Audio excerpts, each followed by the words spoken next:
Hello, it's Saturday the 9th of July and welcome to the Big Magazine from Big News. It's time once again for our regular relaxed weekend look around the region.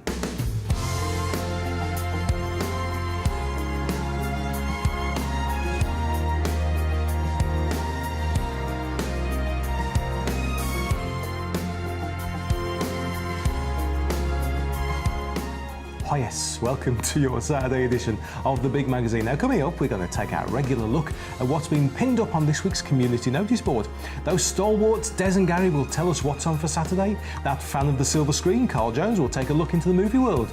That laid-back Lothario, Tom Wilkinson from Doorstep History, will look back through the years. That musical mystery, Johnny Doon, will drop in with his music news. The bearded wonder that is Thomas Russon will look upon his bookshelf. And after all that, I'll have a look in the postbag too. So that's all coming up within the pages of Saturday's Big Magazine.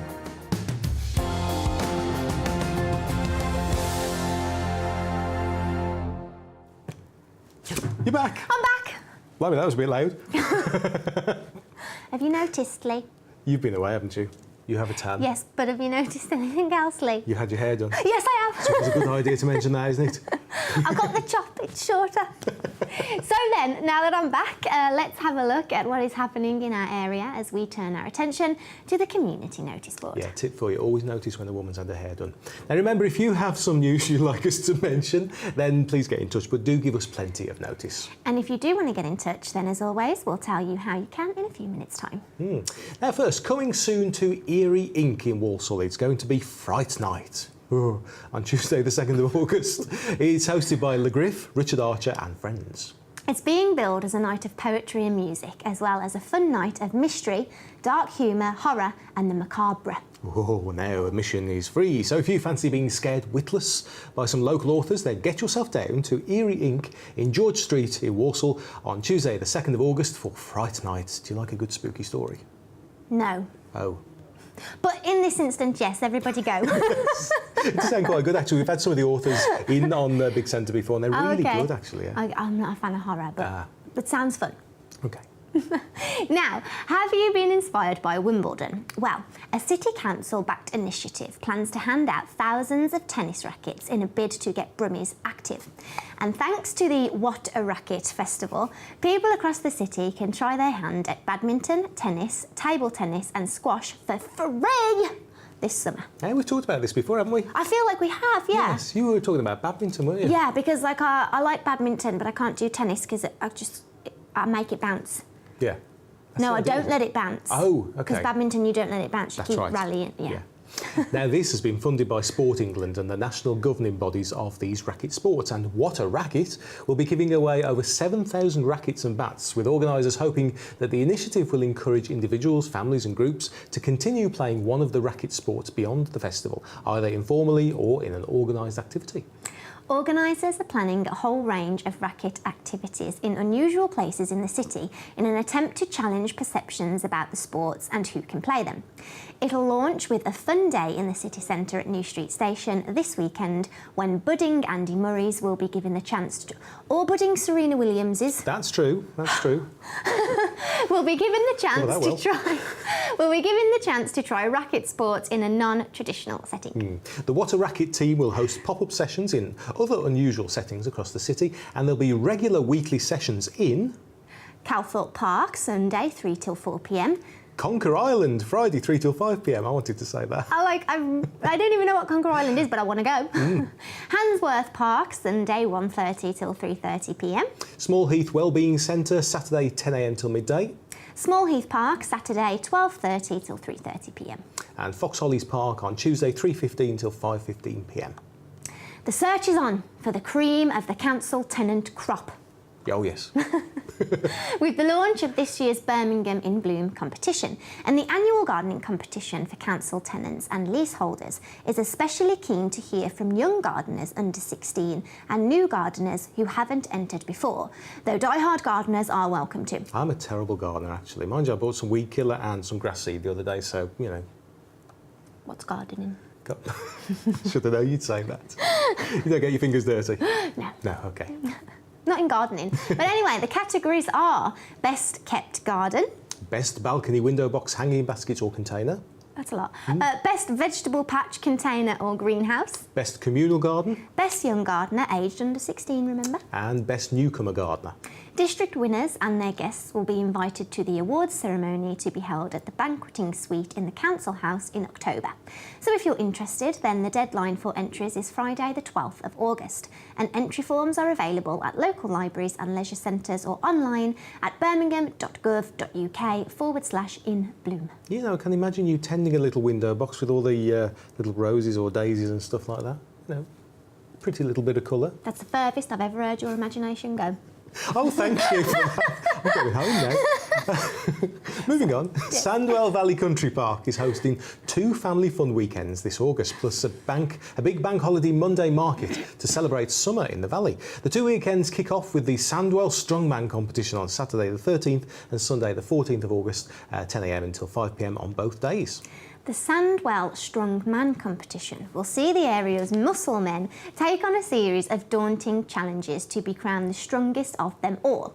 There will also be live music, a real ale bar, you've got to have one of them. Oh, absolutely. It's a strongman competition. Children's entertainment, there's children going to be around this? Well, yeah, not in the real ale bar properly. Oh, okay. And a market with food, arts, crafts and lots more on sale. Then the following weekend, Saturday the 20th and Sunday the 21st of August, is an agriculture and... I'm going to do this again. Saturday the 20th and Sunday the 21st of August is an agricultural and horticultural weekend. You try and say them with my teeth. Running from 10 a.m. until 5 p.m. on both days. There'll be farming demonstrations, animal racing, farm machinery exhibits, live music, real ale bar again, children's entertainment, countryside crafts and falconry displays. There's also another market on both days. Excuse me. Then on Bank Holiday Monday, 29th of August, it's the giant Bank Holiday Monday Market. 10 a.m. until 4 p.m. with a rambling mixed market selling fine foods, arts, crafts, vintage, shabby chic, continental and lots more on plenty of unusual stalls. Sounds all right, actually, doesn't it? Yeah. Now, admission to all of the events is free, but there will be a small charge for some of the activities, such as boats and donkey rides and face painting. Childhood pastime. Oh, yeah. Good donkey ride. Parking is £2 per vehicle at Sandwell Valley, and for more details go to the Sandwell Valley Facebook page or you can call 0121 569 3064. Next, after the success of last year's event, plans are in place to host the 2nd annual Sandwell Youth Festival to be held at the Dartmouth Park in West Bromwich on Saturday the 23rd of July. The music stage will showcase the stars from the recent Shape Your Talent contest, including performances from Holly May, who won the 14 to 19 category, and Bethany Anslow, who won the 13 and under category. They'll be joined on stage by stars including British girl group Stussy, British Asian artist Zach Knight and local YouTube artist Dabs on the Map. There's a chance for young football teams to take part in a tournament on the day against other local sides to become the Champions of Shape Football Tournament. The Shape team are also looking for teams of mixed ages to take part in Sandwell's very own It's a Knockout competition. Entrants are required to raise at least £100 for the chosen charity, Sandwell Parents for Disabled Children, in order to enter.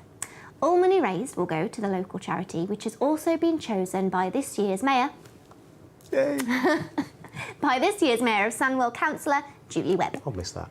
As if that's not enough, though, there's going to be lots more activities, including Zorb football, a fun fair, a climbing wall, a skate park, slacklining and balance bikes, a smash zone, Born to Move, a mini zone featuring play services and the youth bus. The festival is aimed at young people up to the age of 19 and their families as part of the ongoing SHAPE programme in Sandwell. And there's more information about these events online at www.sandwell.gov.uk/shape events. Now, Walsall residents will have the chance to continue the Summer Music Festival vibe for free on Sunday the 17th of July when Goscott Green Acres hold their annual Family Fun Day. It's open to all ages and you're getting in the mood already. It provides free children's activities and the chance to sample barbecue delights and freshly baked pizza from an on-site pizza oven. There's a wide variety of free music entertainment on the day, which will include the singing talent of Judy Day, who will be bringing her unique style of vintage pop, swing and jazz. The event is being described as a chance for local residents to meet up and enjoy some fun in the sun, hopefully, while eating some barbecue favourites. You know, British summer. Absolutely. Well, when it arrives, yeah. Oh, it's been here recently for about 10 minutes, I think, yeah. It's going to be a great barbecue, everyone. Oh, yes. You going to do a bit of singing? No. Okay. So anybody with a passion for music and the time to join in on the day, Sunday the 17th of July, is being asked to get in touch with Paul Mason on paul.mason@walsall.gov.uk. So that's what's up on this week's community notice board. Are you sitting there thinking, I know of something they should have mentioned? Well then, get in touch, but do make sure you let us know in plenty of time. So how do you get in touch? Well, you can email us via the postbag, that's postbag@bigcentre.tv, or send us a message via social media at bigcentre.tv. Or don't forget, you can put a letter in the post to... There it is. Oh yes. the Community Notice Board, Big Centre, 14A, Lower Hall Lane, Walsall, WS1 1RL. And of course, we'll have some more for you at the same time next week.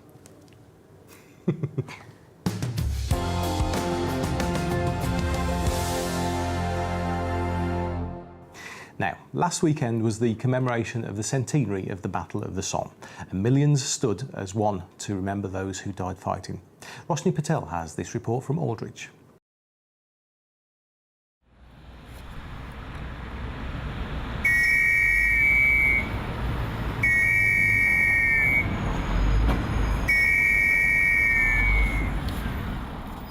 A poignant moment as the 82-year-old nephew of one of the region's fallen soldiers leads the way to remember those who were killed in one of the bloodiest battles of World War I.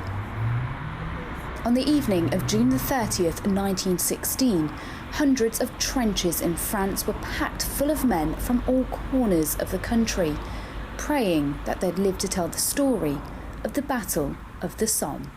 It's a battle that's been in the national psyche for such a long time, but more importantly, these are our war dead. These are men that went from our village to war, and it's such a wonderful thing to see so many local people come out to remember them.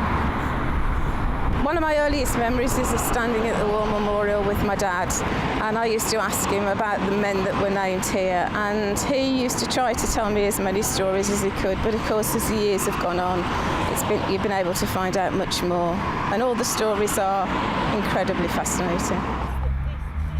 Here in Aldridge, residents of all ages have come together to mark the 100th anniversary of the battle.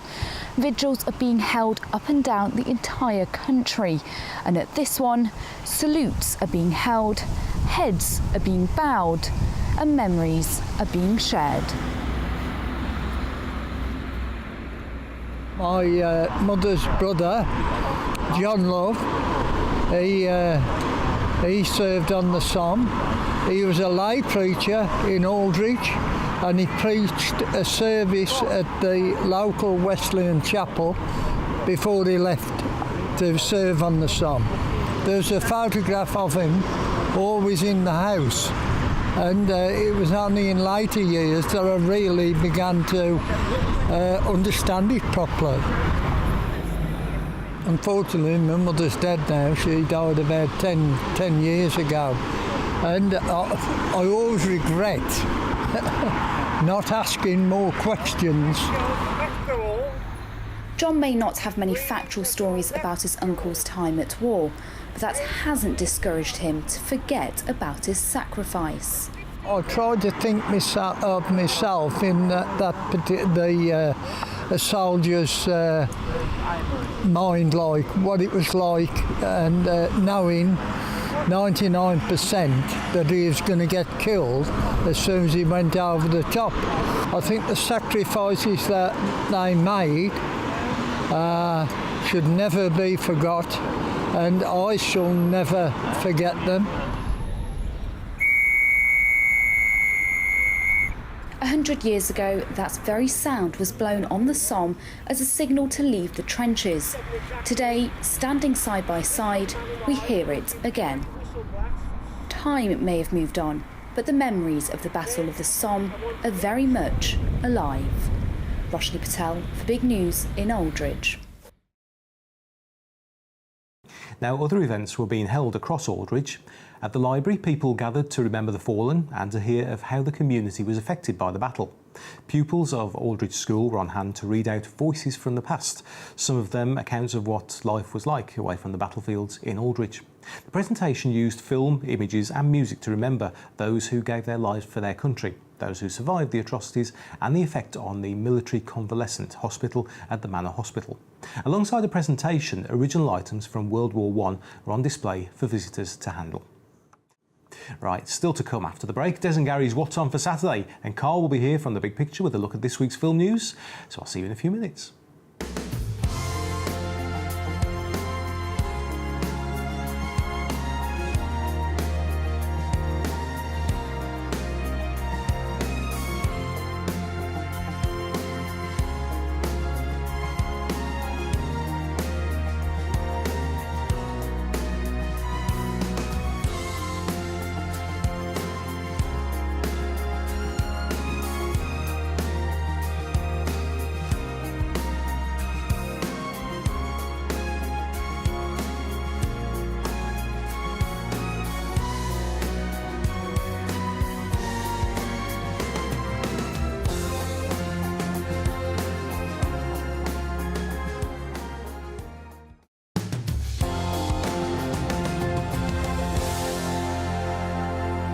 Welcome back. It is Saturday's big magazine. Plenty still to come. Carl's waiting for his film to start. Wilco is waiting for history to end. I think he'll have a long wait there.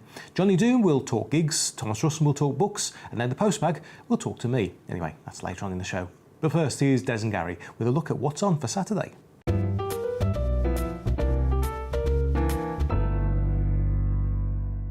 Over at the Cranmore Park Exhibition Centre in Solihull, there's a vintage fair. It's totally indoors. Is it? Which is great. I'm indoors, not endorsed. Some your clothes in there, then. I know you're still wearing them. Yes. And includes a restaurant and a vintage tea room with equally vintage-themed entertainments taking place. Good. Now, the Bearwood Cork Social Club, in association with Mint Studios, are hosting a charity performance of Hairspray the Musical. It's in the Aid Our Children in Need, so it's a good cause, so please go and support this. The cast features 2 ex-Butlins Redcoats, a member of the rock choir who featured recently, and local people from in and around Bearwood. Now, there's been a lot of help from local companies, and the response has been amazing. It's actually a very good club, that, just on the high street. Yes, it is. Very good. Yeah. Very good. The gigs tonight. Today, the Maharis are having a lunchtime launch party for their debut album, Big in Digbeth, and that's at the Spotted Dog. The Friends of St Peter's Collegiate School in Wolverhampton are staging a music festival with all funds raised going to the school. The Worley Male Voice Choir is in concert at the Christ Church in Oldbury. Yep. Bollywood superstar and heartthrob Arijit Singh is at the Barclaycard Arena. Bunny Wailer and Max Romeo are at the O2 Academy, and legend Paul Carrack is at the Robin 2. And here's his classic, How Long? How long has this been going on? How long has this been going on? Well, your friends, their fancy persuasion, don't admit that it's part of a scheme. And I can't help but have my suspicion. Ain't quite as dumb as I seem. You know, you said you never intended to break up our scene in this way. There ain't any use pretending it could happen to us any day.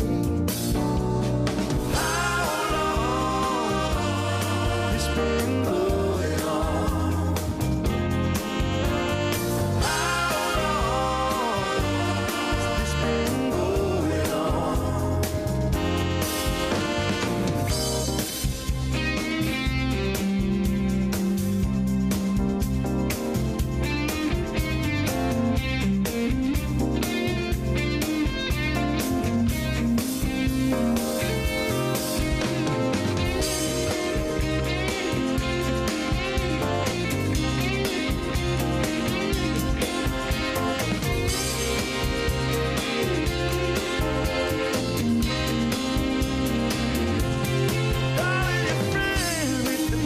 Persuasion, don't admit that it's part of a scheme. Can't help but have my suspicion. I ain't quite as dumb as I seem. You know, you said you never intended to break up our I seen in this way. Ain't any use pretending it could happen to us any day. Well, how long has this been going on? How long has this been going on? Tell me, baby, this been going on? How long this been going on? How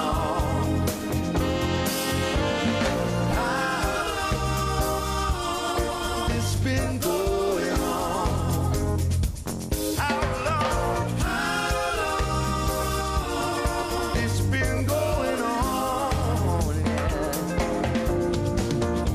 How long has this been going on? Tell me how long has this been going on, baby? How long has this been going on? How long has this been going on? Tell me how long this been going on, baby. How long has this been going on now? How long has been going on, baby? How long has this been going on?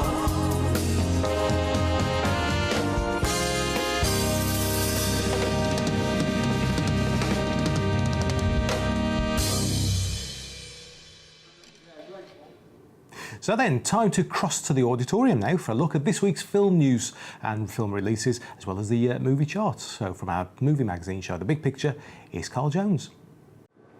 Thanks very much, Lee. Well, it's that time of the show now where we take a look at what's new at West Midlands cinemas. And would you believe it's nearly 100 years since Edgar Rice Burroughs' jungle hero Tarzan first swung into action on the big screen. Back then, with silent film star Elmo Lincoln in the title role, it's fair to say visual effects were primitive, to say the least. Well, in the latest incarnation, The Legend of Tarzan, the computer wizards are well and truly unleashed. Basically, it's been several years since Tarzan left the jungle behind in this story to shack up in a posh house with his wife called Jane. But he's persuaded to go back as a trade envoy, where he hooks up with everyone's favourite American, Samuel L. Jackson. Have a look at this.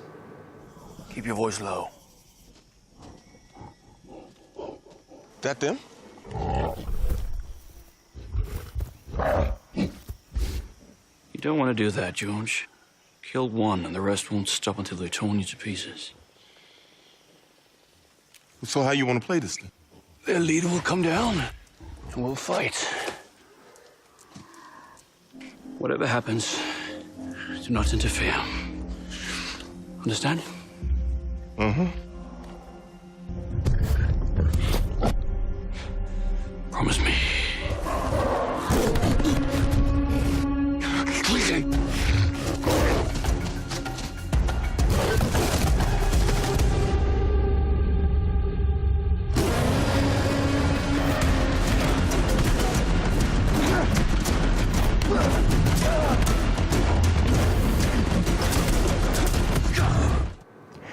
As for the main baddie of the piece, well, it's Christoph Waltz, of course, who wants to kidnap Tarzan in exchange for a huge pile of diamonds. I don't know about you, but it seems to me that he's the baddie in everything at the moment.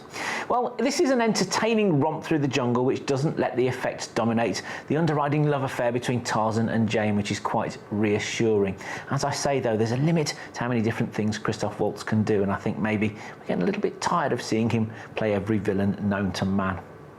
Now then, another new release this week, which opened earlier this week in fact, is Now You See Me 2, and this one's seeking to follow up on the huge box office success of the 2013 original, where detectives were hunting a team of illusionists, and what they did was they pulled off bank robberies during their performances and then rewarded the audience with a share of the money. Most of the original cast are back in this one, where it's been a year since the magicians, who are known as the Four Horsemen, managed to put a former magician played by Morgan Freeman behind bars, and as you can hear from this clip, he's not exactly got over it yet. The eye. It may not lie, but don't think for a moment that it can't be lied to. Seeing is believing, but is it truth? People see the horsemen as noble Robin Hoods. Are they? Or are they common thieves? Depends on your point of view. Here's what you know. They robbed a bank in Paris from a stage in Las Vegas. They fleeced an insurance magnate of hundreds of millions of dollars and disappeared from a roof in New York, always showering their devoted fans with money. Here's what you don't know. They left one man behind, framed, holding the bag. Me. Are you listening, horsemen? When you emerge, and you will, I will be there, waiting, because mark my words, you will get what's coming to you in ways you can't expect. Much like the first film, this one's not short on digital trickery, and like the first film too, it builds up into a massive, overblown climax. There are moments of nail-biting tension in this one, but I thought it did become a bit too complex and convoluted as it went along, and doesn't quite pack the same sort of punch as the original. That leaves us just time for a quick look at the top 5 films in the West Midlands box office charts this week. And at number 5, it's last week's number 1, The Conjuring 2, that true-ish story about a haunting in North London. At number 4, 20 years after the original, Independence Day Resurgence. Number 3, Central Intelligence with Dwayne "The Rock" Johnson, a buddy comedy that I enjoyed more than I expected to be honest. Number 2 is Absolutely Fabulous, the movie, with Jennifer Saunders and Joanna Lumley back doing what they do best, causing chaos. But the number 1 film this week, delighting moviegoers of all ages, is the animated adventure The Secret Life of Pets. Don't forget, if you like your films, tune into The Big Picture here on Big Centre TV, which premieres at 9 o'clock every Friday. We look at the new releases at the cinema, we look at what's hot and what's not on the TV, and we have lots of local guests to talk to as well. Thanks, Carl. And as he said, there's more from Carl on The Big Picture Friday nights at 10. But as ever, if you want to catch this week's episode again, then tune in tomorrow night at 9. Right, time for a break now. When we come back, Tom Wilkinson will be here with his history lesson. Johnny Doom from Amps will let us into his world of music. Thomas Russell will have his nose deep in a book, and I'll be delving into the Big Centre postbag too, so I'll see you in a few minutes.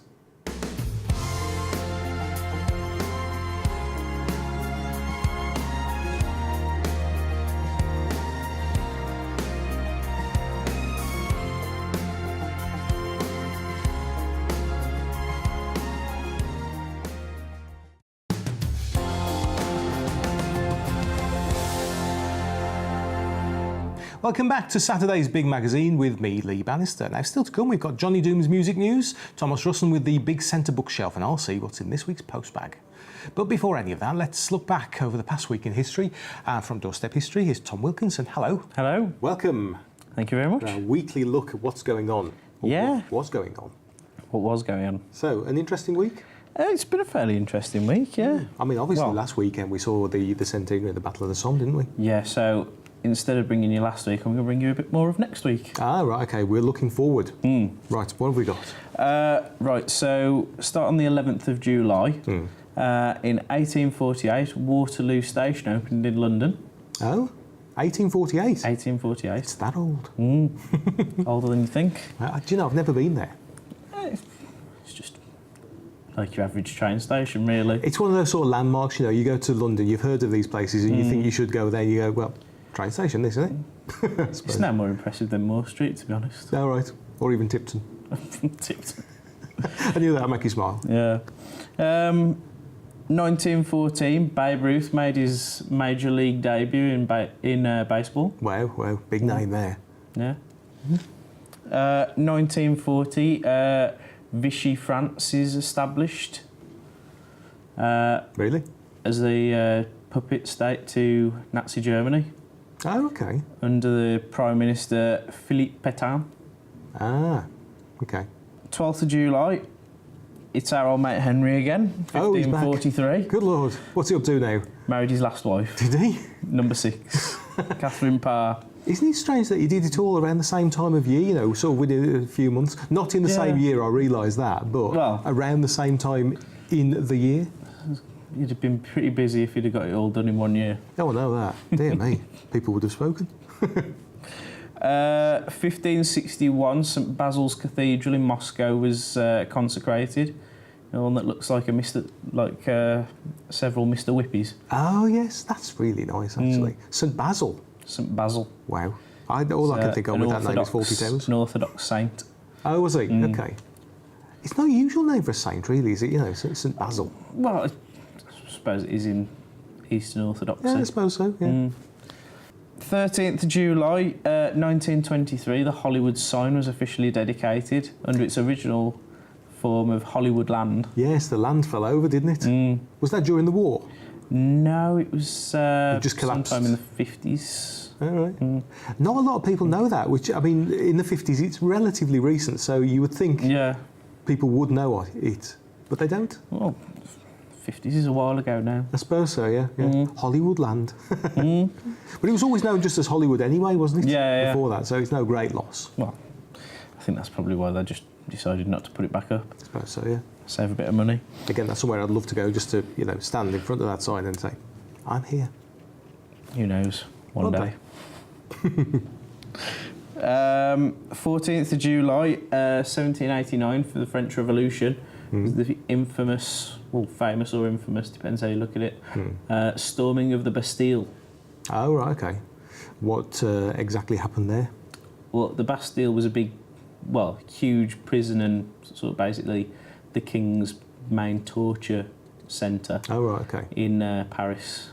And citizens of France stormed it, released all the prisoners, and hence Bastille Day was formed.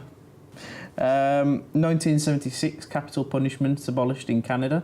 Oh, in Canada, right, okay.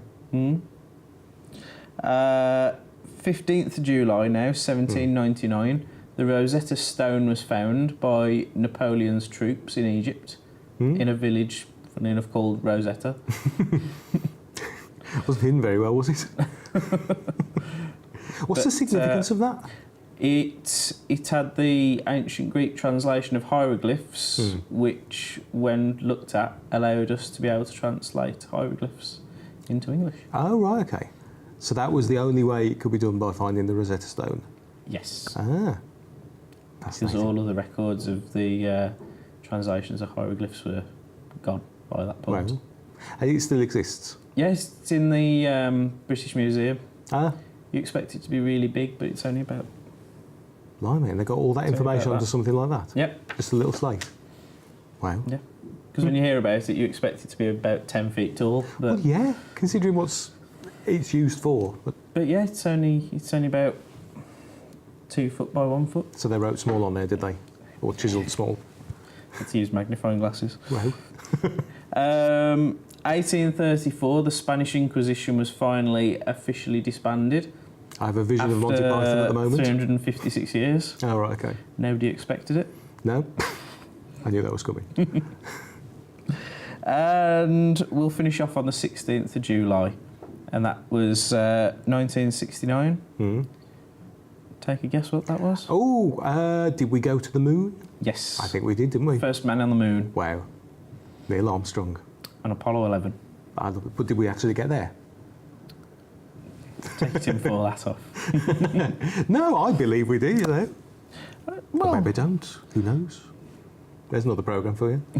As if there haven't been enough. Theories with Lee Bannister. That would be funny. So there we go. That's what's coming up. Yeah. Well, thank you for that. Come back again next week. Yep. Thank you very much. Okay. Okay, time to look into the world of Johnny Doom now from Amped to see what's happening in the music world.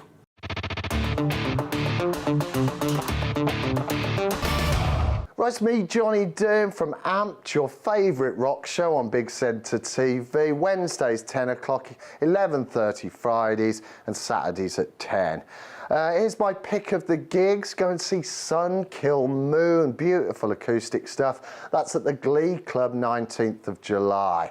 If you want big Sabbathy riffs, Raging Speedhorn, they're playing 20th of July at the O2 Academy. And indie rockers Shed 7, they'll be bringing out all their anthems at the Empire in Coventry. That's 21st of July. In fact, here's Shed 7. You might remember this. This is Chasing Rainbows. There's things that I regret, like being called a nervous wreck and working up another sweat for you.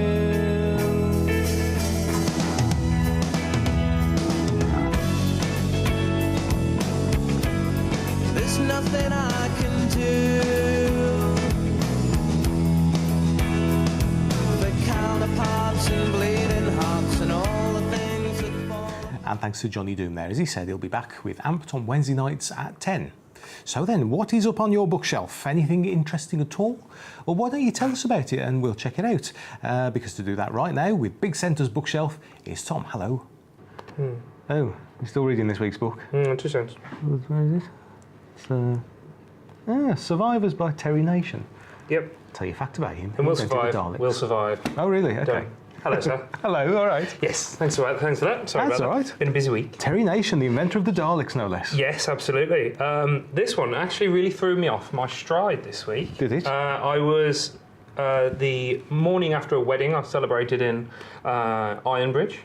Few friends and I popped into a little used bookstore in Ironbridge Town Centre. This one, 1976. Wow. It is a tie-in for the original TV series that they did. But the book was published very, very, very close to the TV series being released. Yeah. It originally cost 60 pence. Right. Cost me £3. That's inflation for you. Smells amazing because it's a really good old book, and it is in bits. There is literally, I don't know if you can see that, but there is a bit falling out of it. But it's right what you say, the smell of old books, though. Yeah, it's amazing. Yes. Tell me about it. It's many people, if you've not seen the original series or read the book, they may well have heard of the series from a few years ago that the BBC adapted again. Yeah. Fantastic, really, really good series. Really enjoyed it. Struggled in the second series, hence it not being renewed, unfortunately. Yeah. But long and short, there is England and the world is ravaged by a flu-like illness that literally destroys far more than 99.9% of the population. Oh. In this, set in the mid-70s, only 7,000 people are left in Britain. Wow. After the conclusion of the disease. It's really my kind of thing. I love myself. I love a tough survival drama sort of thing. It's very realistic. In times it's quite unflinching. But the one thing I really like about it, it doesn't gloat about any aspect of itself. It almost reads kind of like a factual account in a way. There is a typo. Found a typo in there. Yeah. Only a minor one. It's fairly early on, but it's really unself-conscious. It's really, really refreshing.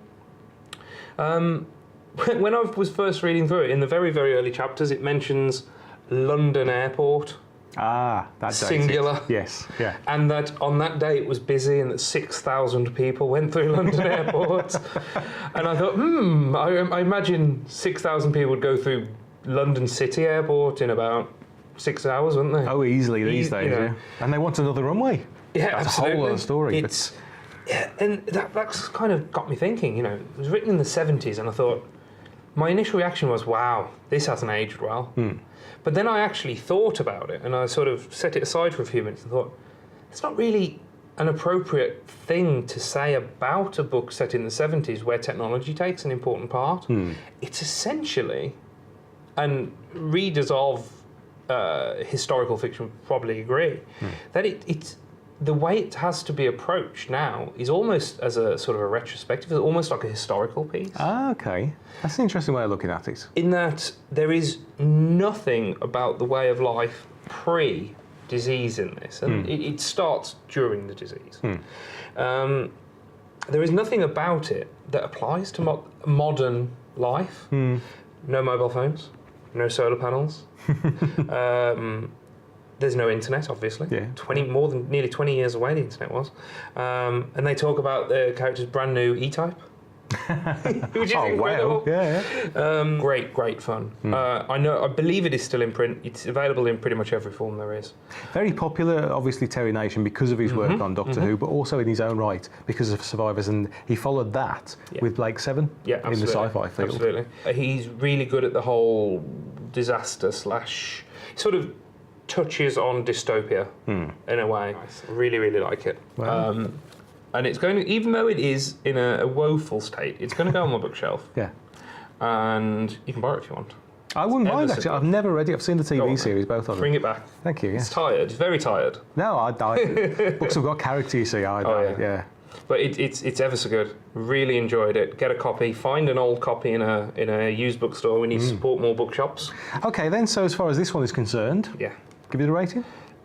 As an example of its genre, it's basically perfect. As an example of early sort of end of the world scenario stuff, it is fantastic. It's kind of the benchmark for a lot of things of its kind. Yeah. In its genre, it's a perfect 5 out of 5.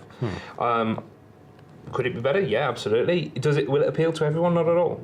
Overall, I'm going to give it a 5 out of 5 because it is enormously enjoyable. It's really thought-provoking. Yeah.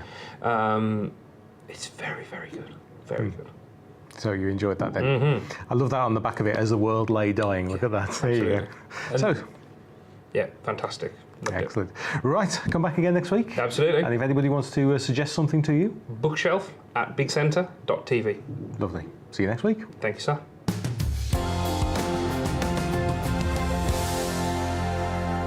So then we've just got time to see what we found in this week's postbag. Now, first off, a question from Chris Hillman. He says, hi. Hello. What's happened to BWC Weekly? Thought the new series was meant to start in June. Well, now we replied to Chris to say that the new series has started. However, our arrangements only covered one series and nothing has been scheduled on Big Centre for the foreseeable future. Now, Chris understandably was looking forward to seeing more British wrestling on UK TV, and he hopes something can be sorted soon. And obviously we'll let everyone know if we're able to show it again. But we thought we'd take the opportunity to ask Chris if there are any other shows he likes to watch on Big Centre. And he tells us that he likes the non-league and grassroots football, and as he calls it, the best movies sometimes. Well, good news on both accounts, as the Saturday Night B movies are continuing. And then, of course, as we get into the all of the new football leagues, then non-league and grassroots show is coming back very soon too. So keep an eye on our daily sports show at 5 o'clock and also the Facebook page for more details about that. Now next, Donna Titley has been in touch with us to mention a few events that she's involved with. She says there's a craft group which takes place at St Thomas's Church on Cresswell Crescent in Mossley. Now you can learn a new craft or bring your own. Donna says that all are welcome and you can make new friends. And that takes place every other Wednesday. Next, St Thomas's are holding their summer fair on the afternoon of Saturday, the 16th of July. There's a bouncy castle, refreshments, tombola, loads of other stalls, and admission is only 20p. Personally, I'm up for the bouncy castle myself. I'm a bit too old for that. Anyway, there's a fashion show and clothes sale which is being run by the SOS Charity Fashion Shows, and that's taking place on when is it? Saturday the 23rd of July. Tickets are £2.50, and again it's on at St Thomas's on Cresswell Crescent in Mossley. So thanks to Donna Titley for letting us know about all of that. And once again, it's all taking place at St Thomas's Church on Cresswell Street in Mossley. Now, Peter Wilkes has left us a Facebook review, which of course is open to anyone, so if you want to leave us one, pop on the Facebook page. Now, Peter says, I've been trying to watch Big Centre for a while now, but unfortunately, reception is not too good in my area. A friend of mine has turned it on my laptop, so hopefully now I'll be able to watch more and become more involved with local events and activities. Keep up the good work. Be in touch soon. Peter Wilkes. Well, thank you for that, Peter, and we do look forward to hearing from you soon. Now, it's a bit awkward when we hear that people can't always pick up the station in the area, but as you probably know, these kind of technical issues are actually beyond our control because we don't run the transmitters, obviously. So, thing to do, if you're watching us on channel 159 on Virgin Media, then of course you're going to need to get in touch with Virgin Media Direct. But if you're watching Big Centre on channel 7, then of course we're coming to you via Freeview. So if you've made sure that your aerial is either picking us up from the Sutton Coldfield or Brierley Hill transmitters and you're still having problems, then your best bet is to contact Freeview via their website, which is freeview.co.uk, or you can call them on 03 456 50 5050. That's 03 456 50 5050. Whoever you're watching us with, though, they need to know if you can't see us properly, because of course it could be affecting other people too. And of course, in the meantime, as Peter does, you can always see us live online anywhere in the UK at www.bigcentre.tv. So why not take us with you on holiday? Now, the Big Network is Birmingham's newest networking event, open to all companies in the Midlands and hosted by your local TV station, Big Centre Television. Yes. Now, you're invited to come along to our morning presentation as the first group of people to hear all about the development of our station. Sneak peeks of our newest programmes, upcoming projects and opportunities for your company to team up your very own TV station. Now there'll be guest speakers from the entertainment industry, testimonials from businesses who have benefited from our unbeatable commercial packages, and the opportunity to network with other local businesses and enterprise. Now it's scheduled to take place on the morning of Monday the 18th of July, and it'll be at the Hub in Littleton Street in Walsall. So then, if you're the sort of person who would enjoy getting involved with our first networking event, have a look at our Twitter page for the link to more information.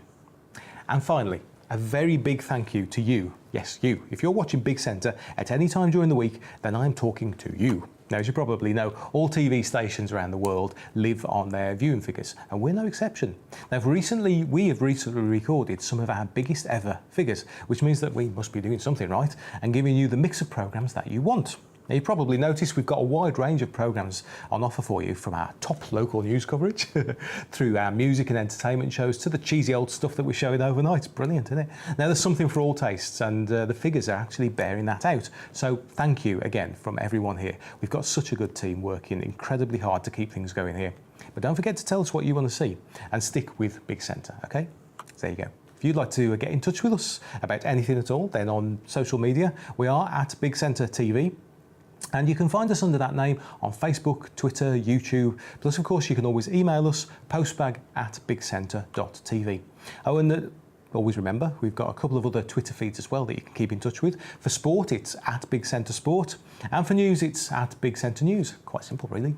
Or if you just want to write to us, then that address for anything at all is Big Centre, 14A, Low Hall Lane, Walsall, WS1 1RL.